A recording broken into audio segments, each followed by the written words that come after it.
and welcome back to Typical City. Life after Bernardo Silva is a life that I don't really enjoy imagining in truth. What a sensational player he is and has proven to be time and time again. In truth, I think he's underrated. He's very highly rated, but he's still criminally underrated. For me, he's in the top 5 best players in the world right now. I think he's unstoppable at times, unplayable at times. We've seen some wonder goals already, some sensational play. That goal against Newcastle, that flick was just audacious. Absolutely incredible. Even the finish against Jordan Pickford when he gifted the ball against Everton at Goodison Park and he just dinks it over him into an empty net. That was not an easy finish. The guy's incredible and he's going to be such a disappointing process to go through when we talk about replacing him, and it's a player that I'm going to be gutted to miss. He's proven to be one of, if not the most professional player I've ever known to play at Manchester City, and the amount of transfer sagas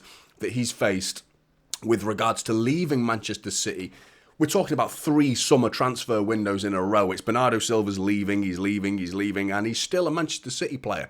I think it was the first time and the first indication that Manchester City as a football club, how highly they value Bernardo Silva, because I've never known Manchester City, certainly not in the recent transfer policies, to stick their feet in the ground and say, sorry, Bernardo, you're not going anywhere, mate. I do apologise, Bernardo, but you've got to stay at Manchester City. Unless someone comes in and pays absolute top dollar for you, then, nah, sorry, you've got to stay. And that's the first time I've seen City really do that.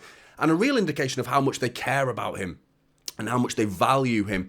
Now, sadly, I do picture the 2024 summer is to be his final summer at Manchester City, sadly, because I think he was this close to leaving in 2023.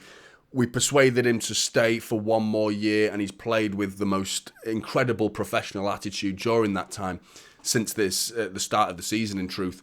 But the idea of replacing Bernardo Silva is not going to be easy.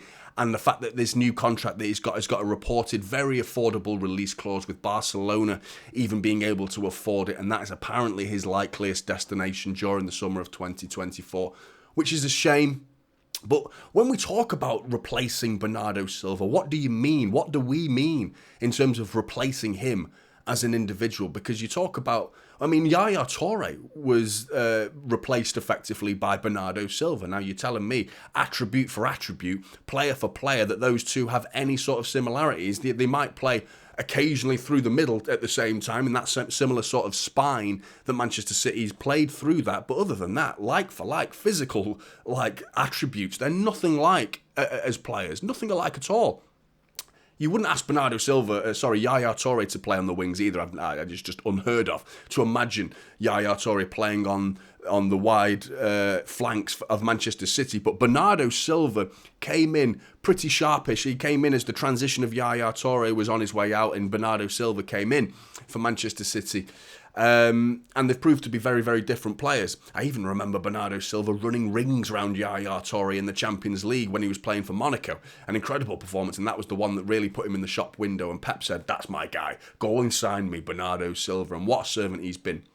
But now talking about replacing him, in terms of his current position, he's a right winger on paper, but is he a traditional right winger? Absolutely not. So when you talk about replacing Bernardo Silva, you've got to think about the player on the whole, not just what he is right now, because right now he's a right winger, so you could throw Rafael Lau at me, or even players like Jeremy Doku and Raheem Sterling and these traditional types of wingers.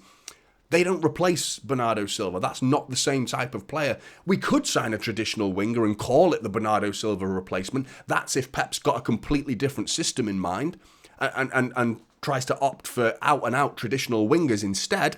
Then fine, that might be called the Bernardo Silva replacement one day. But attribute for attribute and player for player, and that flexibility and versatility is the main theme that I'm trying to look for in a replacement for Bernardo Silva. And that's why I've got 5 players for you to have a look at and see as potential Bernardo Silva replacements, in particular thinking about that versatility in mind. That's the main thing. Starting with number 1, Savio, an incredible talent this guy is. Brazilian, 19 years old, one of the hottest prospects in Europe right now, playing on loan at Girona from French side Troyes. Both Girona and Troyes are Manchester City sister clubs, which is why I think this deal is an incredibly attractive prospect and one that will potentially send shockwaves around Europe because of the business-like nature of it, the scary, unheard of, unprecedented transfer policies that we've never seen. Because those of you that don't know, CFG is the City Football Group. We have currently lots and lots of football clubs throughout the whole of the world, every continent. We've got a football club, basically, that will represent the CFG, City Football Group. Manchester City Football Club are currently the flagship football club of the CFG. But what we've seen mostly is talent trickling down this sister club system that we've got, where players move their way down and money tends to trickle its way up a little bit. And money goes a little bit here, there and everywhere in truth, but City do benefit financially more than football in footballing terms. This could be the first signing that we see where a player has climbed the ranks, climbed the ladder to the top rung of that ladder and ended up at Manchester City, the flagship football club of the CFG group, which is unheard of, and that will prick up the ears of European football clubs, and no doubt UEFA will start looking at it, Premier League, FIFA will all start looking at it and going, this sister club system that City have done, we haven't got any rules to stop them from signing players for very affordable prices, because this network, this intricate network of football players that we've created throughout all of our sister clubs, City have first access, first dibs on all of these players, as well as the other clubs. Then we can strategically loan these players out to specific football clubs. Now, if a player starts working his way up and we start to see the benefits of a player that's doing incredible things in La Liga right now, for those that don't know, Girona are currently sat top of La Liga ahead of Real Madrid. So that's how serious Girona are right now and how serious the players that they have operating for them right now. Savio in particular has been sensational for Girona and are a big factor into why they currently are sat top of La Liga. And it's an incredible idea to think that City could be landing this player. This season, though, he's got 23 appearances, 6 goals and 5 assists. So there's your indication, 11 goal involvements for Girona. He has predominantly played as a left winger, but he has played on the right, as well as a second striker as well, currently sitting in a number 10, but predominantly on the left.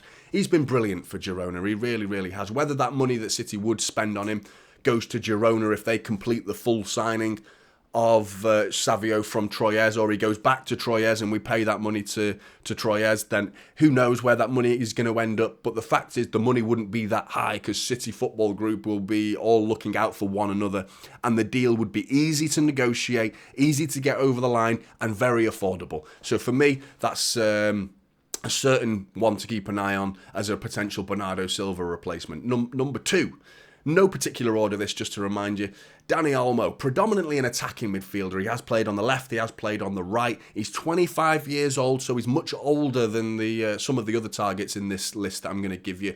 You expect him to start peaking at 25 years old. He's got a current market value of 50 million euros with a reported release clause of 65 million euros.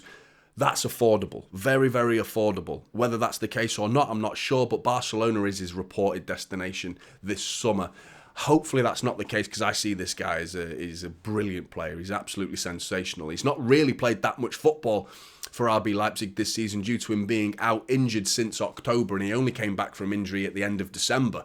So kind of similar to Kevin De Bruyne, a player that RB Leipzig have been heavily missing this season due to injury. But still one for Manchester City to keep a close eye on, because he's incredible. And just before his injury, he was doing brilliant things. He got that hat-trick in the German Super Cup against Bayern Munich. Sensational performance. Prior to his injury, he had 8 appearances, 6 goals and 1 assist. So 7 goal involvements in the 8 games that he's got this season. Brilliant. Definitely someone Manchester City should be keeping an eye on. Number 3, Florian Wirtz. I think that will be probably most City fans' number 1. Potential replacement for Bernardo Silva. There is some versatility in there. He has played on the left for Bayer Leverkusen this season, similar to Dani Olmo in truth, predominantly a central/attacking midfielder. He has played directly behind the striker, and he's also played on the left wing. So there's your versatility that you're looking for as a potential Bernardo Silva replacement. The issue is the money. It's a monstrous amount of money with his current market value at 100 million euros. Bayer Leverkusen are demanding at least £85 million. He signed a new deal in 2022 with his contract expiring in 2027. So that money's still going to be high. He's still got a few years left on his contract, which means the money's going to be top dollar, which is infuriating. He's 20 years old, though, so we're back into that bracket of Savio and youngsters that are incredible prospects. But you compare Florian Wirtz to Savio, the money's going to be astronomical differences comparatively. But every club in Europe's going to be looking at Florian Wirtz, in truth. Every single club in Europe. Manchester City were heavily linked with him in 2023. And he himself has said that he sees Bayer Leverkusen for the foreseeable future from 2023 until now as his best destination to ply his trade. And going into 2024, maybe that's the moment he starts to look at more attractive, bigger European football clubs to start being a more bigger, prominent player within the European scene. And if you start talking about those scenarios, then Manchester City are very much at the table for players of such quality. This season, 24 appearances, 8 goals and 12 assists. Incredible talent, Florian Wirtz is. Next, Lucas Paquetá. There is no hiding that we wanted him. We were clearly very much and openly in for Lucas Paquetá with the betting allegations, which have suspiciously dragged on and gone eerily quiet. In truth, why are we not hearing anything about these betting allegations? Why is it taking so long? We talk about City's case being taking so long. This is one man who's being accused of betting that's taken nearly half a year to investigate. What are we talking about? What's going on with this? Something's fishy going on with Lucas Paquetá. Whether it's already been resolved behind closed doors, we don't know. There was a reported interview set to have happened between the FA and Lucas Paquetá, which is reported to have gone well. That's about the only news that I've heard about it, but it's all slithers and little morsels of information regarding the betting allegations, so I don't know. But there's no denying that he's been absolutely sensational for West Ham, even more so since he was targeted by Manchester City in the summer. It's almost like he's upped his game a level to put himself in the shop window for Manchester City and prove that, yeah, Manchester City want me, and maybe that's given him the confidence to go and play the football that he's been playing this season. He's 26 years old, so a year older than Dani Olmo, and he'll be 27 in August of 2024. So by the time we sign him, we're signing a 27-year-old for huge amounts of money that West Ham are still going to be asking for that 80 to 90 million pound mark in the summer of 2024. So that's an expensive player. I do see him playing more centrally for Manchester City. He could play on the left. West Ham have employed him as almost like a defensive left-sided player. If you look at his heat maps, which I showed in an earlier video I did earlier on in the season, he's very defensively on the left side. He's not playing left back, but he's almost tucked in front of his left back. And he's playing really, really well there. He's playing really, really, really well, tucking inside as well. There's your versatility, same as all the other players on this list. He has got versatility. For Brazil, he plays right wing, left wing, attacking midfield. There's no reason he can't do that for Manchester City. He's a physical presence as well, a really big guy. Fancy footwork, incredible footwork, difficult to get off the ball due to his size. And I see him as a genuine player for Manchester City and a talent that we could make very good use of. The only issue is his age. So for me, it's this summer or not at all. If the summer deal falls through and we don't get Lucas Paquetá this summer, then I think we move on after that. So far this season, he's got 27 appearances, 5 goals and 6 assists, which for a West Ham side that's been up and down all season is not bad at all, in truth. And he's not even playing in that much of an attacking role, in truth. But still, 5 goals, 11 goal involvements this season for him is pretty decent going. Number 5, not the most attractive in terms of headline-grabbing signatures, James McAtee. The Salford Silva, and whether that's Bernardo Silva, that's his nickname, or David Silva, I don't know. I'd take either, to be honest, because both of them were ridiculous players, both Silvers. But like I said, it's not the most attractive replacement. It does save money. That's a nice feather in the cap for this particular deal, but fans don't care. They don't care about what money we spend, or we don't care what we spend as fans, really, as long as we stay within these financial fair play rules, or naughty, no breaking those rules.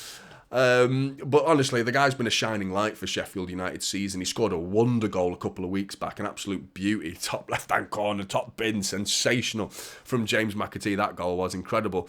He's only played centrally for Sheffield United this season, but don't forget, Pep did play him on the right during pre-season. He played him on the left during pre-season as well as centrally. So there again, you've got your versatility. which is an exciting prospect. He is 21 though, so he's getting on the older side of starting to right now is the time to start proving yourself. He's got a current market value of 12 million euros. That doesn't matter to City because he's already our player. His contract expires in 2026, so it's time to make a decision for the football club and for the individual, because you don't want this to be an ongoing saga of little contract extensions here, another year extended and then another loan out to some other club, another contract. Just let's get this finalised one way or the other. You're a Manchester City player or you're not a Manchester City player, and we need to get our money for him, because if we do sell him by 2026, we could be looking at losing a player on a free.